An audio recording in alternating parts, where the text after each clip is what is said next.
Salve, Eletroaddicts! Tudo bem? Hoje a gente vai falar sobre um caso que correu o Brasil inteiro, um eletro, onde um paciente portador de bloqueio de ramo direito apresentou um infarto concomitante na área de bloqueio de ramo direito. Isso é bem intrigante e vale a pena a gente discutir esse caso. Então, são esses tipos de casos clínicos ou situações onde são situações especiais envolvendo bloqueio de ramo direito, bloqueio de ramo esquerdo, e que pode acontecer com você e muitas vezes você pode ignorar porque você ficou preso naquela regra.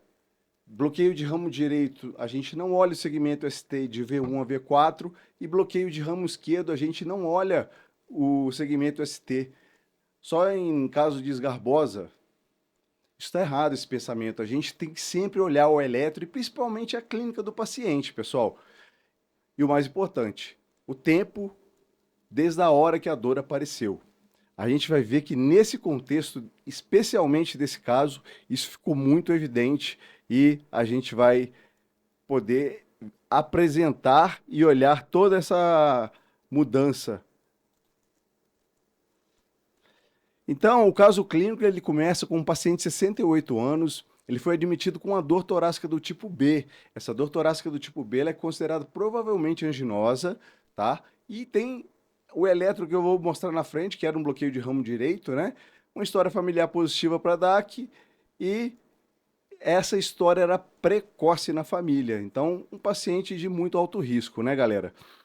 Então, a gente tem aqui o protocolo de dor torácica em relação à dor do tipo B, que é provavelmente anginosa. O que a gente faz? A gente vai procurar alterações do segmento ST, do tipo supra, a gente vai procurar alterações das enzimas e tipificar a dor como realmente, provavelmente anginosa. Então, mostrando para vocês esse eletro, a gente tem que o eletro ele está em ritmo sinusal, tá? 60 batimentos por minuto. O intervalo RR, olha o R aqui, galera, normal, tá? Nenhum indício de extrasístole, nem fibrilação. Tem um bloqueio atrioventricular 2:1. A gente tem uma onda P com BAV de primeiro, uma outra onda P que é bloqueada e depois ela repete uma onda P. Ou seja, a cada duas ondas P's, uma o QRS passa, a outra o nó atrioventricular bloqueia. Isso é um caso realmente propício a futuramente até ser candidato a marca-passo, se esse paciente mantiver esse ritmo, ou se esse ritmo foi oriundo da isquemia e você tratou a isquemia e esse ritmo sumiu, esse paciente pode não ser candidato. Além disso, ele tem um eixo do QRS desviado para a esquerda e um bloqueio de ramo direito, onde a gente vê com QRS em V1, mais de 3 quadradinhos e positivamente para cima. A regra da seta para cima, mostrando que o bloqueio é de ramo direito. E, além disso, acende a luz vermelha, porque quando a gente vai olhando a progressão precordial desse bloqueio de ramo direito, a gente olha que precocemente aparece um supra de concavidade inferior, ou seja, a carinha triste. A gente pode desenhar aqui a carinha da dois olhinhos aqui, ó. É bem típico daquele supra, mas a gente está dentro de um bloqueio de ramo direito, onde a gente inconclusivamente analisa o segmento ST como não analisável. Ou seja, a gente não fala sobre isquemia por conta do distúrbio de condução e por causa do bloqueio de ramo direito, de V1 até V4. Mas em V3 ele apresentou esse supra, bem característico e com uma onda T hiperaguda negativa. Olha que interessante.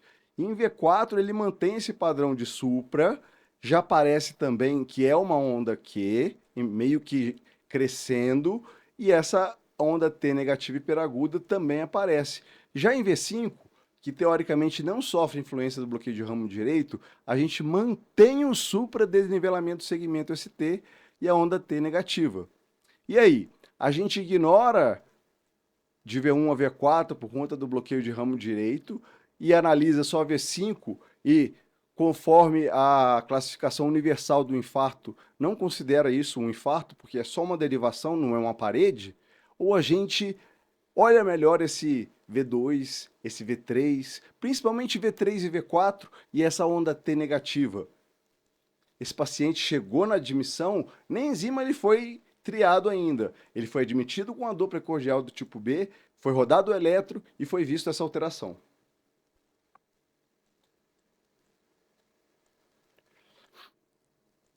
Então a gente tem um supradesenvolvimento do segmento ST, que vai de V3 até V5, que é com a concavidade inferior, ou seja, voltado para baixo, tá? Que é típica para infarto agudo do miocárdio, com uma onda T aguda e invertida. Olha como é que ela inverte e fica negativa, mudando bem a morfologia da sequência do bloqueio de ramo direito de V1 a V6. Pode acontecer do paciente sofrer infarto em regiões onde aparecem os bloqueios de ramo. O bloqueio de ramo não impede ou não deixa o paciente imune a uma alteração de obstrução nessa parede, que tem o distúrbio de condução que torna inconclusiva a análise do segmento ST no eletrocardiograma. Nós temos ainda sintomas e as enzimas. Nesse caso, só sintoma e o BRD e esse V5 aí. O que a gente faria aqui? O que a gente tem aqui de anotado? Ritmo sinusal, ok. Intervalo RR, ok. Frequência cardíaca de 60, tudo bem. O eixo desviado para a esquerda, começa já a ficar com a orelha um pouco, olho em pé, já começa a olhar de jeito diferente. E aí a gente olha o BRD com aquela conformação de V3 a V5 com um supra bem típico, com cavidade para baixo, onda T hiperaguda e V5 sem onda Q, com a concavidade do supra para baixo e com a T negativa. Será que essa área de V3 a V5 não está evoluindo um infarto dentro de um lugar onde existe um bloqueio de ramo? Além de tudo, não podemos esquecer do bloqueio atrioventricular, que pode ser uma das causas ou do substrato da isquemia, ou mesmo da necrose, né? Falando em infarto. Aqui o sinal do dedo, para quem não viu, ó, sinal do triste aqui, infelizmente, ó, vai fazer a carinha triste. Olha o bloqueio de ramo típico de V1 a V2, QRS com mais de 3 quadradinhos ou 120 milissegundos, mas esse padrão completamente diferente do que a gente encontra na normalidade. E aí? Você espera enzima? A gente tem ligar para o plantão controlador. Vamos ter que abrir essa artéria, porque a gente chegou à conclusão que isso é um infarto. Então, o bloqueio de ramo direito, ele torna, sim, conclusivo a análise do segmento ST de V1 a V4, porém, ele não impede que V2, V3, V4, V5, V6 ou um infarto anterior extenso aconteça. O bloqueio de ramo vai estar lá, vai ter o padrão de morfológico de bloqueio de ramo, só que o infarto vai aparecer junto.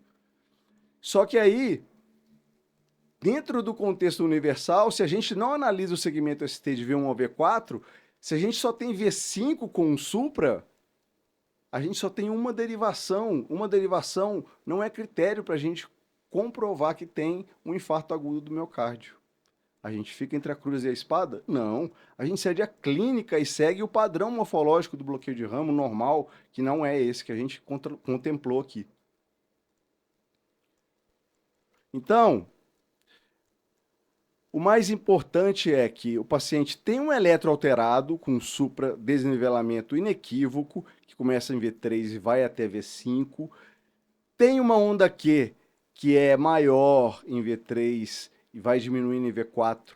E em V5 ela já some e ainda o supra permanece de forma com a concavidade inferior, que é típico dos infartos agudos do miocárdio.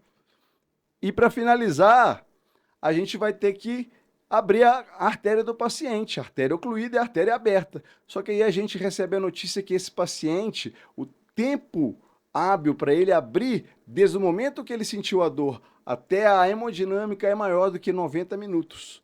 E aí, o que a gente faz? Pede uma enzima, faz ainda a nitrato, AS, clopidogrel, que já entraram no protocolo de dor torácica, a dupla agregação plaquetária, o nitrato, e se refratário ao nitrato, a morfina pode ser usada se necessária. E aí, a gente não tem a angioplastia para nos ajudar. A gente faz o trombolítico ou espera a enzima? O que vocês acham? Trombolítico ou enzima? Espera a enzima? Não precisa. Você tem a clínica de um infarto com uma dor precordial tipo B, que é provavelmente anginosa, com história familiar positiva, tem critérios morfológicos suficientes para cravar que aquilo ali é um supratípico do segmento ST, com onda Q, inclusive, e você vai para trombólise imediata. Então, lembrando aqui que o protocolo de dor torácica, a gente usa o AS mais o inibidor da P2Y12, pode ser o clopidogrel, o que vocês tiverem, uso de nitrato para dor, se for refratário, e se não responder ao nitrato, até 15 miligramas, com um intervalo respeitado. Se necessário, a gente pode usar a morfina. Então, o ΔT desse paciente era maior que 90, o que fez a gente sair do cenário da angioplastia e entrar justamente na pergunta: não seria melhor solicitar um marcador de necrose antes de trombolizar, já que só tem o V5, de acordo com os critérios do infarto universal? Não. A gente tem que ser clínico nessa hora. Se o paciente tem dor, tem uma alteração morfológica que o BRD atrapalha, mas você consegue identificar um supratípico com uma onda Q e ainda com um distúrbio de condução, é trombólise imediata, nem precisa pedir enzima. Você está respaldado. Então, não. Você não espera a enzima e faz a trombólise imediata com o trombolítico que estiver disponível na sua localização. Não vai esperar mais do que 90 minutos para esse paciente ir para estudo hemodinâmico. Pode ser que futuramente, se você trombolizar e essa trombólise não apresentar critérios de reperfusão, você reestude esse paciente ou em 24, 48 horas. Então, o objetivo do cardiologista é poupar que as ondas Qs aumentem e que esse paciente saia de um infarto agudo de miocárdio, que tinha um bloqueio de ramo que falava que a análise de segmento ST era inconclusiva de V1, V4, e a gente entra num contexto onde a gente consegue ver o segmento ST com a concavidade para baixo, uma onda T hiperaguda de V3 a V4 e V5 sem onda Q. Ele está com dor porque tem músculo viável. É imediata trombólise, sem enzima. Beleza? Muito obrigado, pessoal. A atenção de vocês é fundamental. EletroAddicts. Meu nome é Bruno Alencar. Quem quiser me seguir aí, eu estou no Instagram e no canal aqui do EletroAddicts. Muito obrigado.